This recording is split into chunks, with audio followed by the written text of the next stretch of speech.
নেইমারকে বাদ দিয়ে কোপা আমেরিকার দল ঘোষণা ব্রাজিলের।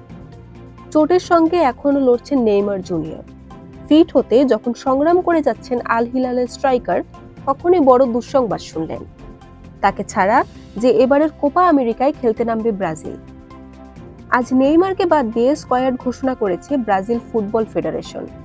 কোচ দরিবাল জুনিয়রের 23 সদস্যের দলে জায়গা হয়নি 32 বছর বয়সী স্ট্রাইকারের। নেইমার এখন সুস্থ না হওয়ায় জায়গা না পেলেও পারফরম্যান্সের কারণে দল থেকে বাদ পড়েছেন কাসেমিরো, রিচার্লিসন ও গ্রাবিয়েল জেসুসের মতো তারকারা। দরিবালের দলে চমক হিসাবে আছেন বিস্ময়বাল এনড্রিক। প্রথমবারের মতো কোনো টুর্নামেন্ট খেলবেন তিনি। রিয়াল মাদ্রিদে যোগ দেওয়ার অপেক্ষায় থাকা 17 বছর বয়সী তারকার সঙ্গে প্রথমবার দলে ডাক পেয়েছেন ইভালিনসন।